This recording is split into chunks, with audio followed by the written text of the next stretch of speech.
नमस्कार मित्रों, अब तक हमने फिजिक्स के बहुत सारे लेक्चर्स देखे और उन लेक्चर्स में हमने फिजिक्स में पढ़ा बीमा और उसके बाद हमने नेक्स्ट चैप्टर में पढ़ा इलेक्ट्रिसिटी के बारे में, विद्युत के बारे में।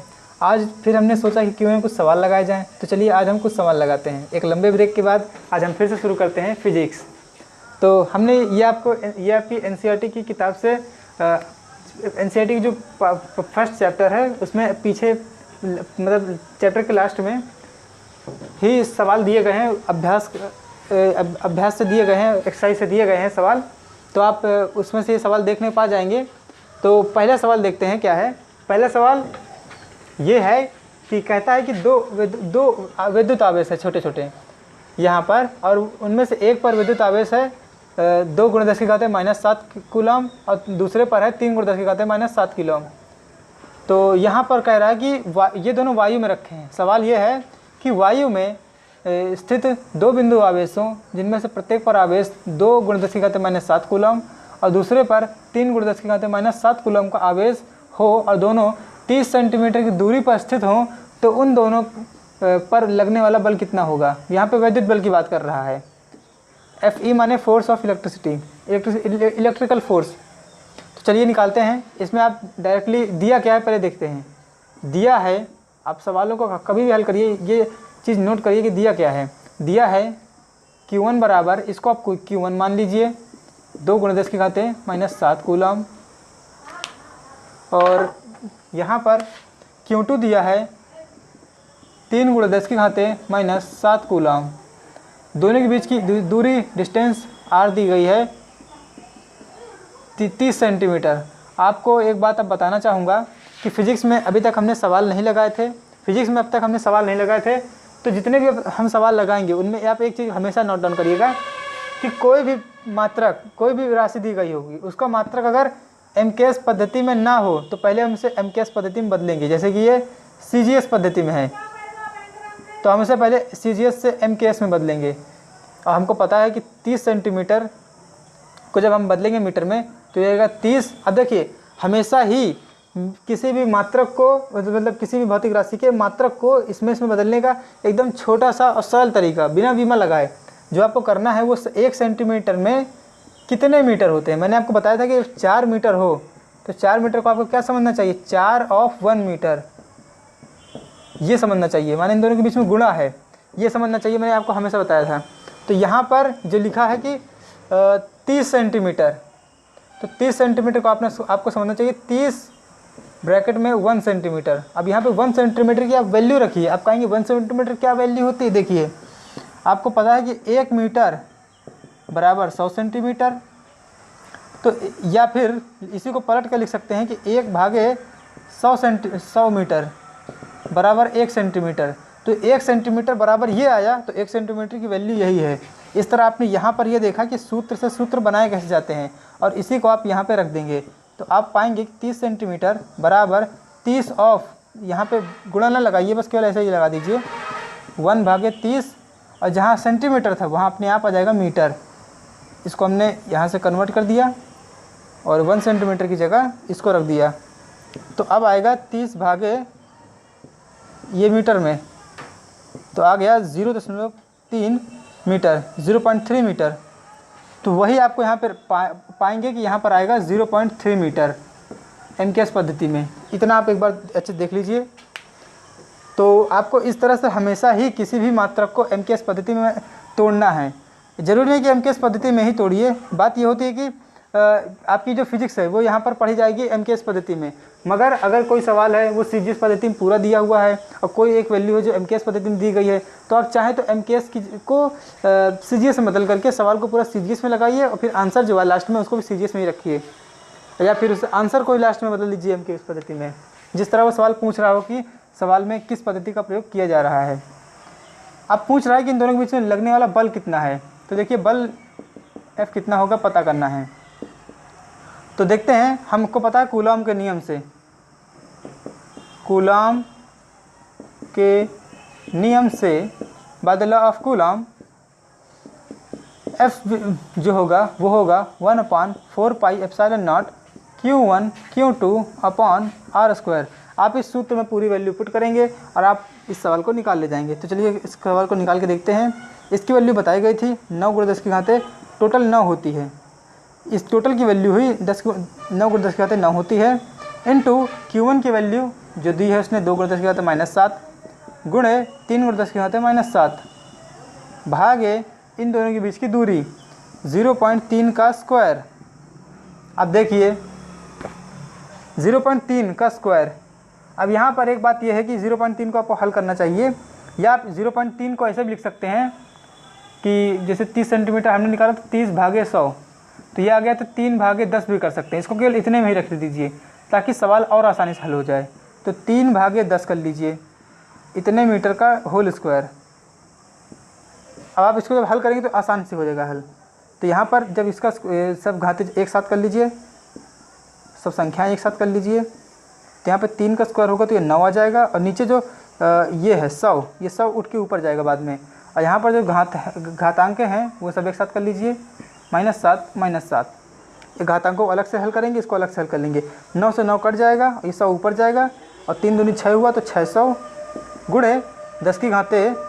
अब देखिए 7 7 14, और 14 में से 9 गए तो -5, और यहाँ पे ये इसको लिख सकते हैं 10 की घाते 2, तो 6 × 10 की घाते 2, और माइनस का ये 5 आया तो ये आ गया 6 × 10 की घाते -3, या 10 की घाते -3, यहाँ पर ये फोर्स न्यूटन है। तो आप इतना ही इसका सवाल का आंसर हो जाएगा। अगर कैलकुलेशन में कोई मिस्टेक नहीं है तो ये सवाल पूर्णतः सही है। अब यहाँ पर सवाल में एक बात को आप नोट डाउन करेंगे,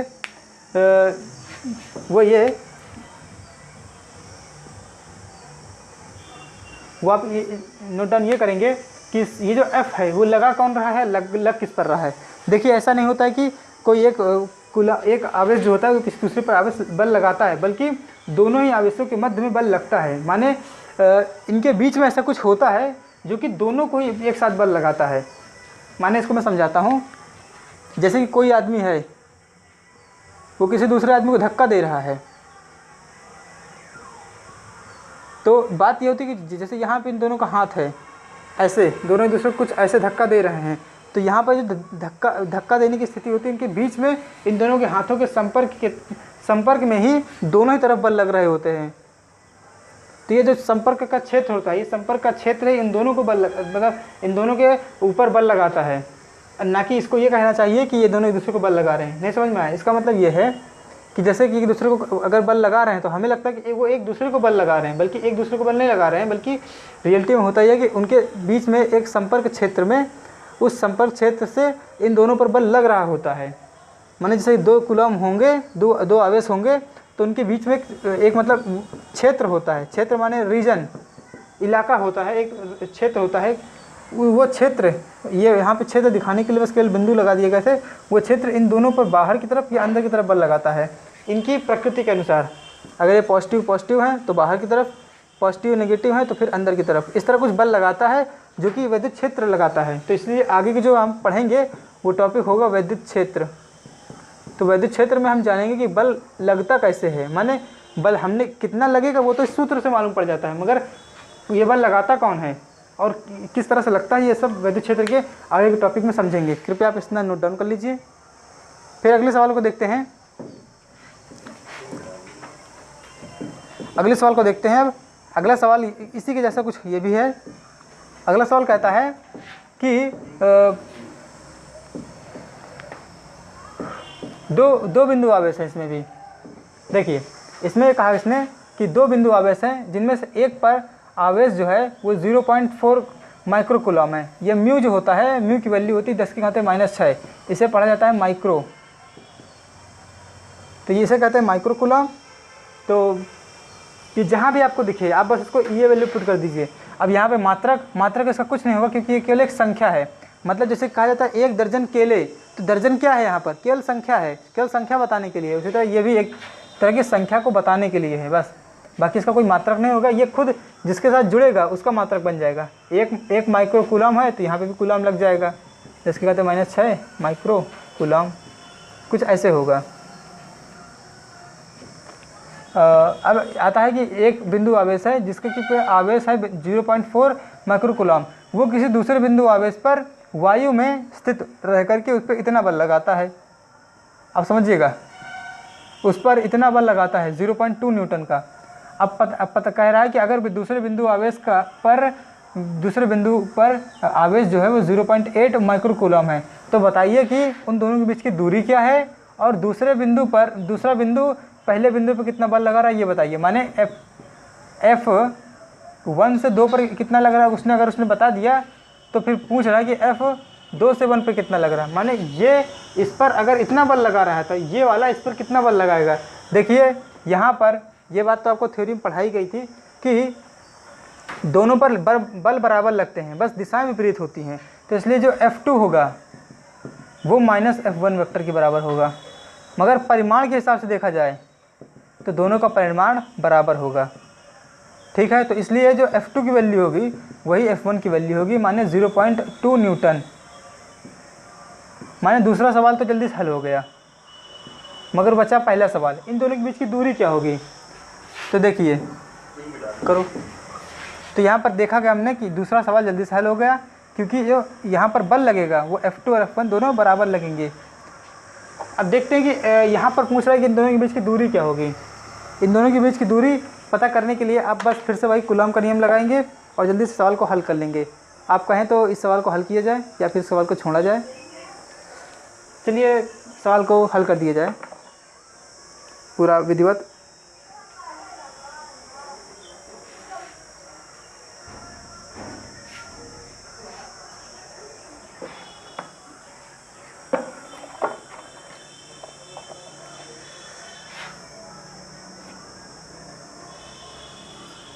तो सवाल में फिर से आते हैं वापस।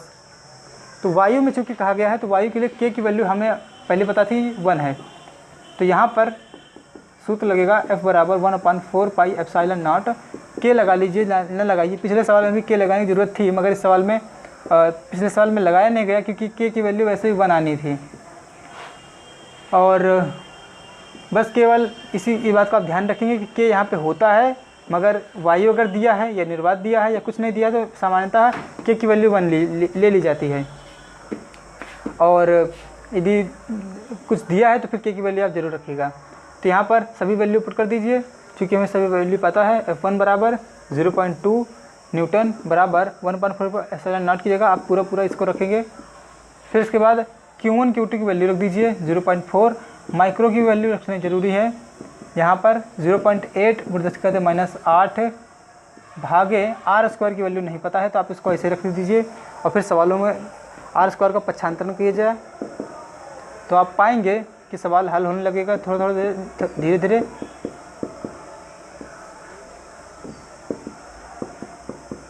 और यहाँ पे देखिए -6 -8 सॉरी -6 ही है।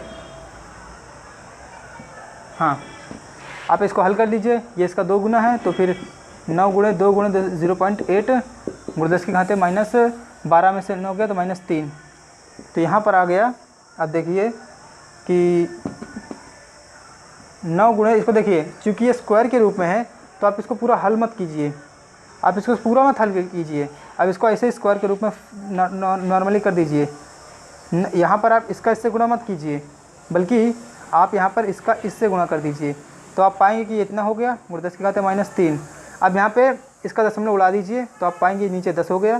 फिर 9 × 16 जो भागे 10 है वो ऊपर जाएगा तो जाएगा 10 की घाते -3 -1, या फिर कहें तो 9 × 16 × 10 की घाते -4 r² की वैल्यू। दोनों पक्षों में अंडर रूट लीजिए तो आप पाएंगे कि r हो गया बराबर 9 का अंडर रूट 3 हो गया, 16 का अंडर रूट 4 हो गया, और 10 की घाते -4 का आप अंडर रूट जब लेते हैं तो वो होता है 1 की पावर ऐसे 2 बराबर 10 की घाते -2। इन दोनों गुणा होगा, ये मेन बात ऐसे कुछ होता है। 4 × 1/2, 2 से 4 कट जाता है तो ये -2 आ जाता है। ऐसे ये सवाल आ जाएगा। अब आप इसको लिख सकते हैं 12 × 10 की घाते -2 मीटर में। क्योंकि सारा सवाल अंकीय पद्धति में निकला इसलिए आंसर जो आएगा वो मीटर में आएगा। अब आप इसको शायद थोड़ा सा और हल कर सकते हैं। r बराबर 0.12 मीटर या 12 सेंटीमीटर इसकी वैल्यू कही जा सकती है। आप इस सवाल को एक बार देख लीजिए।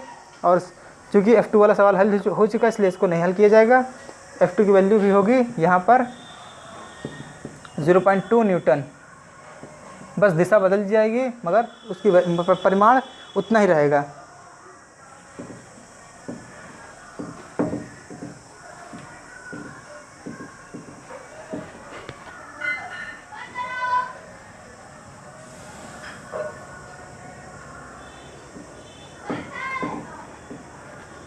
अब अगला सवाल है तीसरा सवाल, जो कि थोड़ा विमाओं से रिलेटेड है।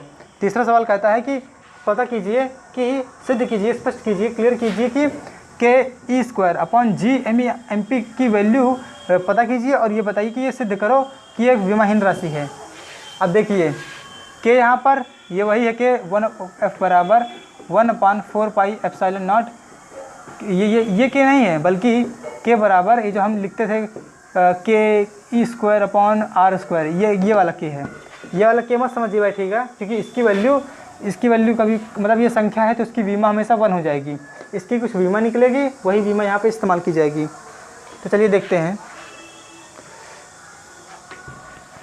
और यहाँ पर GME इसका मतलब क्या है, गुरुत्वाकर्षण का मेन बात यहाँ पे 2 सूत्र एक साथ ध्यान रखने पड़ेंगे।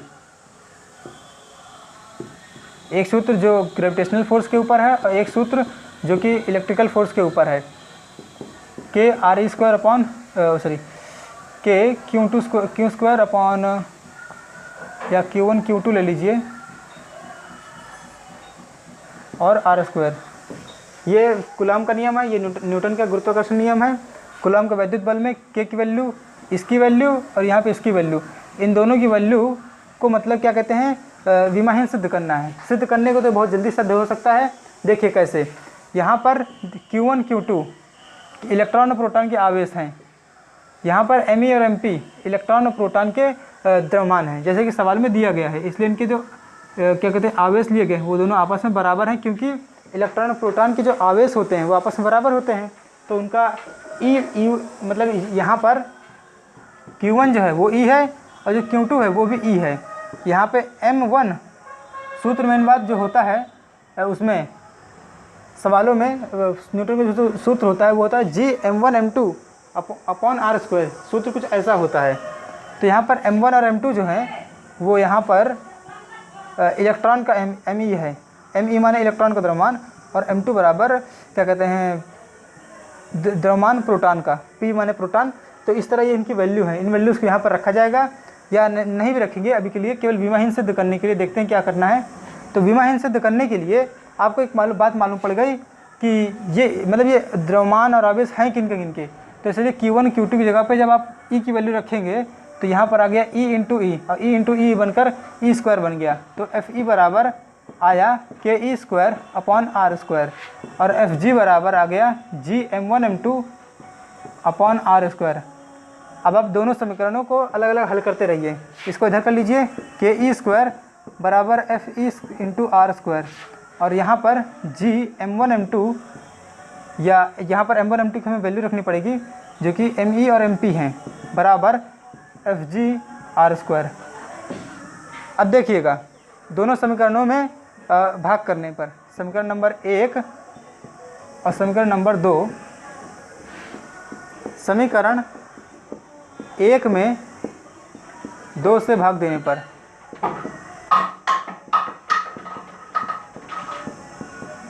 माने dividing equation first by second, तो यहाँ पे ke² अपॉन Gmemp बराबर Fer² अपॉन Fgr²। अब देखिए ये दोनों क्या हैं, दूरी हैं या दूरियाँ ही हैं और r² ही हैं, तो ये दोनों आपस में कट गए, कैंसिल हो गए।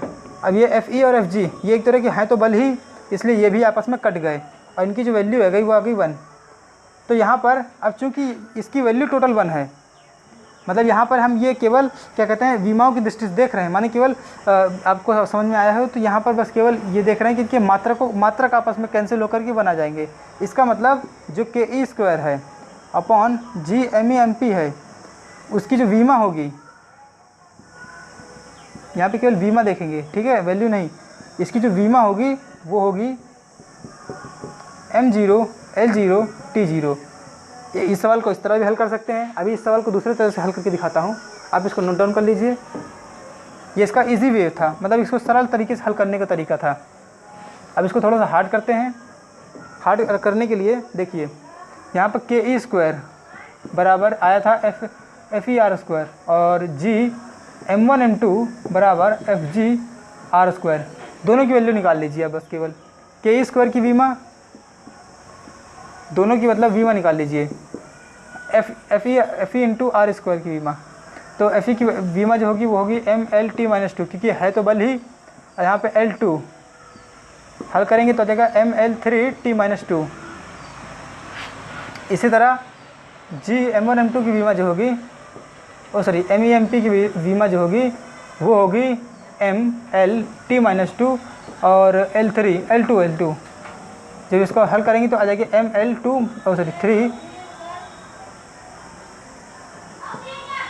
ML3T-2। अब यहाँ पर लिखिए के ई स्क्वायर बटे जी M1 M2 या MEMP की वैल्यू की वीमा आएगी तो ML3T-2 अपॉन ML3T-2। देखा आपने, वही आया जो सवाल में पहले था, M0 L0 T0, बस यही इसकी वीमा आ गई।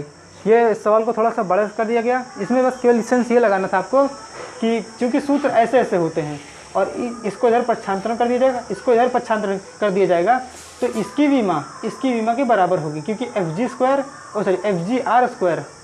ये देखिए यहाँ पर FG_R² या FE_R² दोनों की वीमा बराबर होगी कि दोनों एक ही राशि हैं। ये बल है, ये दूरी है, ये बल है, ये दूरी है।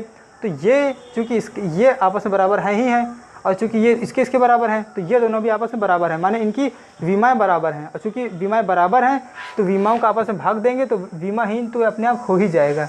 ये इसको मतलब नॉर्मली वे में आप समझ सकते हैं और सिद्ध करने के लिए आप इसे दो तरीके से सिद्ध कर सकते हैं। अब आता है कि इसकी वैल्यू निकाल के दिखाओ। वैल्यू निकाल के दिखाओ का मतलब ये हुआ कि आप इसकी न्यूमेरिकल वैल्यू निकाल के दिखाओ। न्यूमेरिकल वैल्यू आप समझेंगे कि जैसे के की वैल्यू होती है 9×10⁹ ई स्क्वायर की वैल्यू भी इसी तरह कुछ होती है, तो वो आप सबकी वैल्यू निकालो। इसके लिए आप पहले इस सवाल में दिया गया है कि आप सारणी में जाके देखिए कि के की वैल्यू सभी भौतिक राशियों की आंकिक वैल्यू देख लीजिए। तो आप देखिए सभी वैल्यू होती क्या है। के की वैल्यू होती है 9×10⁹ ई की जो वैल्यू होती है 1.6 × 10⁻⁻19 कूलम। जी की वैल्यू जो होती है 6.67 × 10⁻11। इसी तरह द्रव्यमान जो होता है इलेक्ट्रॉन का 9.1 × 10⁻31 kg होता है। प्रोटॉन का जो द्रव्यमान होता है वो उसमें 1.67 × 10⁻27 kg। आप कहेंगे इन दोनों की वैल्यू वो लिखी ही नहीं, क्या कहते हैं, तो आप लिख लीजिए अगर आपको लिखना हो तो न्यूटन मीटर स्क्वायर प्रति किलो कूलम स्क्वायर, और इसका तो कूलम लिखा ही है, इसका होगा न्यूटन मीटर स्क्वायर प्रति केजी स्क्वायर। इनकी इस तरह वो हो गई, क्या कहते हैं, पूरे विमाओं सहित। अब इसकी वैल्यू निकाल देना है तो के ई स्क्वायर बटे जी M1 MEMP की वैल्यू बराबर 9×10⁻9 ई स्क्वायर की वैल्यू 1.6 × 10⁻19 गुणे, एक बार फिर से लिख लीजिए 1.6 × 10⁻19। यहाँ पर एक भी जगह पर आपने ये नहीं लिखा। क्यों नहीं लिखा? क्योंकि आपको मालूम है सारे ही मात्रक कट जाएंगे क्योंकि वीमा इसकी वैसे भी वहीं आनी है। अब जी की वैल्यू लिखिए तो आ गया 6.67 × 10⁻11 गुणे 9.1 × 10⁻31 गुणे 1.67 × 10⁻27। अब देखिए मैं केवल विमाओं को हल किए दे रहा हूँ, आप इसके आंकिक मानों को हल करते रहिएगा। 9 गुणे 1/6 गुणे 1/6 भागे 6.67 गुणे 9.1 गुणे 1.67। अगर आप हल्का सा अंदाजा लीजिए तो ये वैल्यू कट सकती हैं, ये वैल्यू कट सकती हैं। तो यहाँ पर आपको केवल लगभग आंसर 1/6 भागे 6.67 का लगभग जो वैल्यू आएगी वही वैल्यू इसकी वैल्यू के करीब होगी। ये आपको मैंने एक हिंट दे दिया, मगर आप इसको हल कर लीजिएगा। इसके बगल में मैं इसको हल किए दे रहा हूँ, ये सब यहाँ पर हल करेंगे तो -11 -31 और -27 ये सब ऊपर जाएगा उठ करके। इसको आप हल करेंगे तो ये हो गया 10 की घाते -38 और यहाँ पर 9 प्लस नीचे से आ गया 42 और 42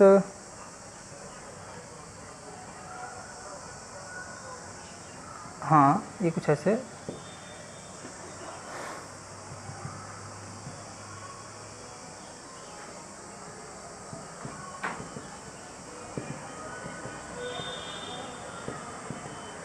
हाँ ये आ गया 10 की घाते +40। इसकी वैल्यू अब देखिए 10 की घाते +40 में आ रहा है वैल्यू। कारण क्या है? कारण यह है कि नीचे जो है बहुत छोटी छोटी राशियाँ हैं। 10 की घाते -11, 10 की घाते -31 की, 10 की घाते -27 की। तो इतनी छोटी राशियाँ होने की वजह से ये जब ऊपर जाएंगी तो एक तो ये 10 की घाते प्लस में 78 वाली एक मतलब यहाँ पे राशि बन जाएगी, और ये बन रही है 38 -38 10 की घाते 9 -38 वाली भौतिक राशि। 10 की घाते 9 -38 की एक राशि बन रही है, और इधर बगल में इसकी वजह से बन रही है 10 की घाते प्लस में 78 की। तो इतनी बड़ी राशि जब आपस में मतलब कुछ करेंगी तो फिर भाई बड़ी राशि बनेगी ही। तो इस वजह से आंसर जो आएगा वो कुछ लगभग इसके करीब आ जाएगा, और यहाँ पे जो वैल्यू इसकी आए वही इसकी कुछ वैल्यू बन जाएगी। तो आप इस सवाल को एक बार देख लीजिए, आगे फिर सवाल में बढ़ते हैं।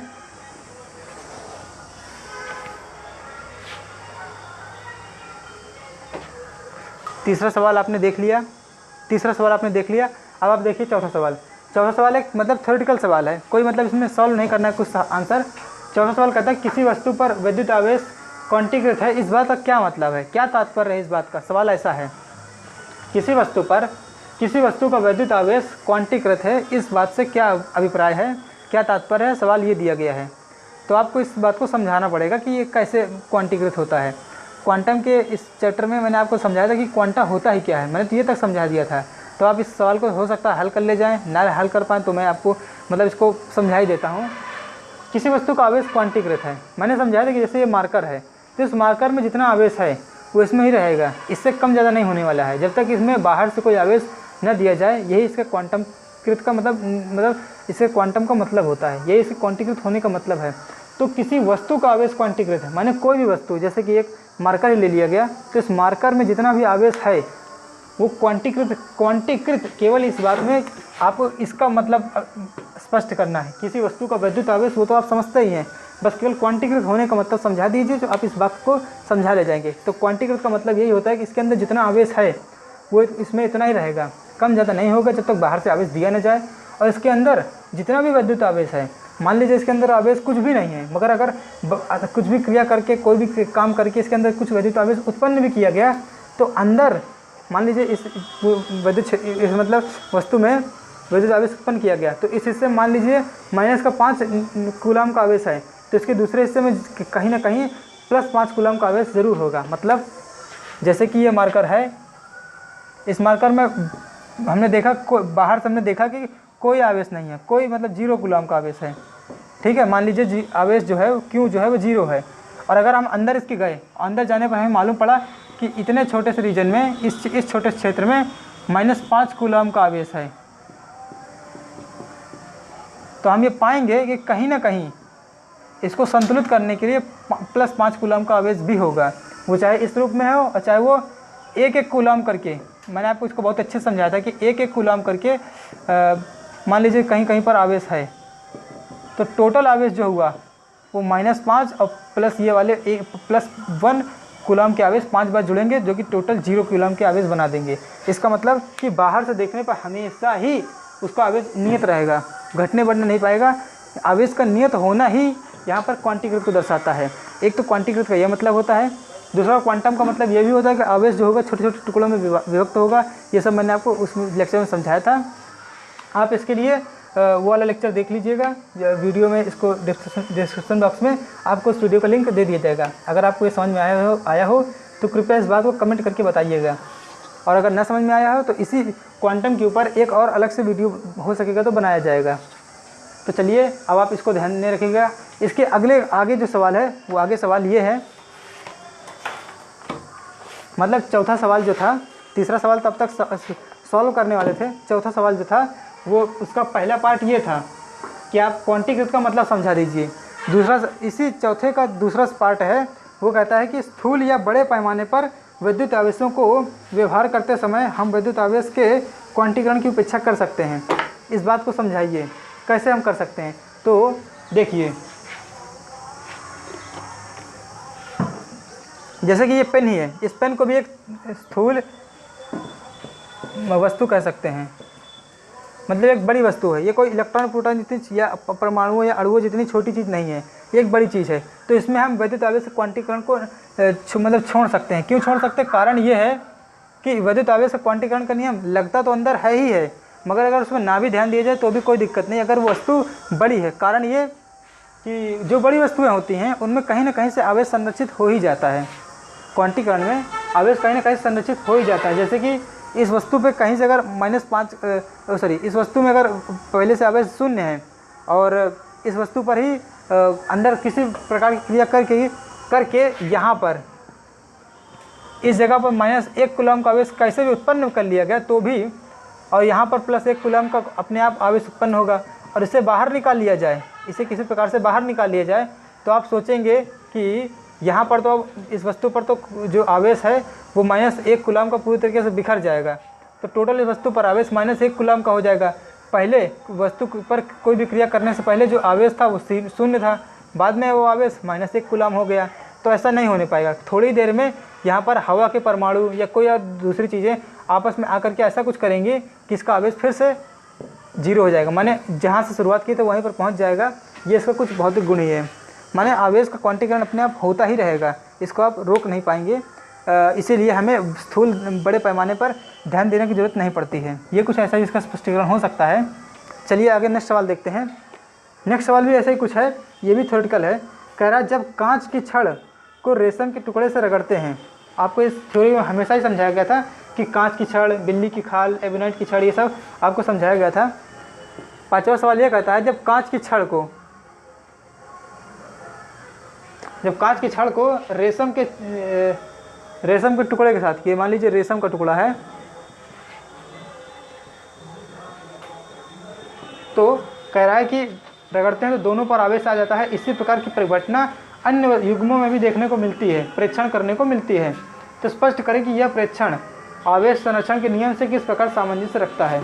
सामंजस्य रखता है मतलब सामंजस्य मतलब तालमेल रखता है।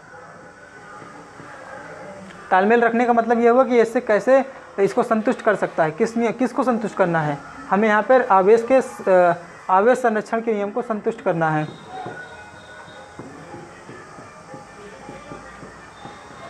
तो आवेश संरक्षण का जो नियम है उसको हमें यहाँ पे संरक्षित ये दिखाना है कि जब आपस में इन दोनों को रगड़ा जाता है तो आवेश का संरक्षण वाला नियम यहाँ पर लगता है और ये अपना काम भी करता है।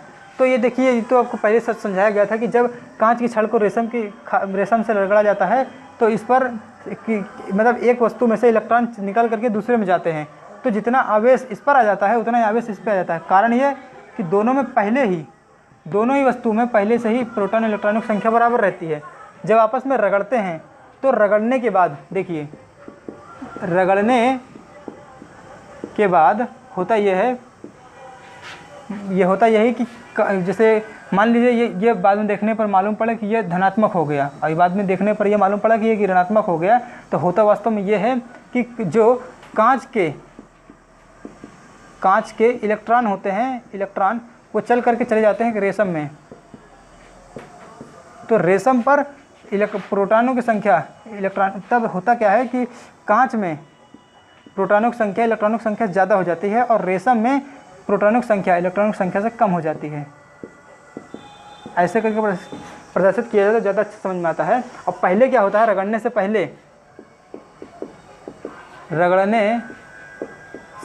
पहले होता यह है कि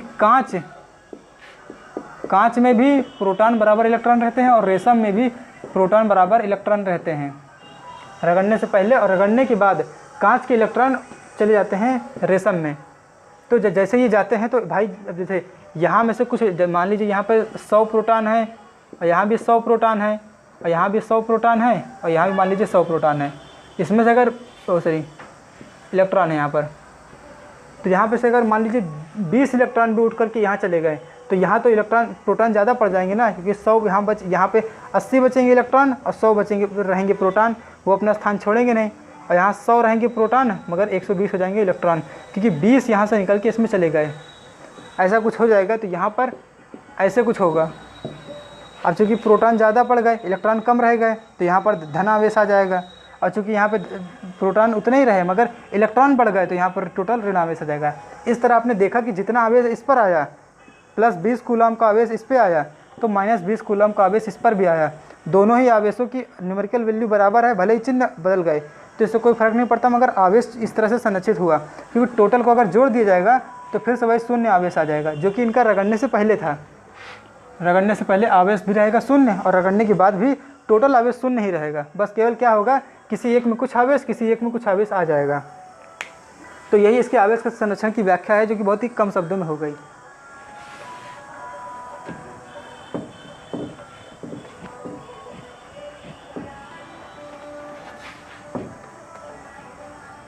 क्या हुआ?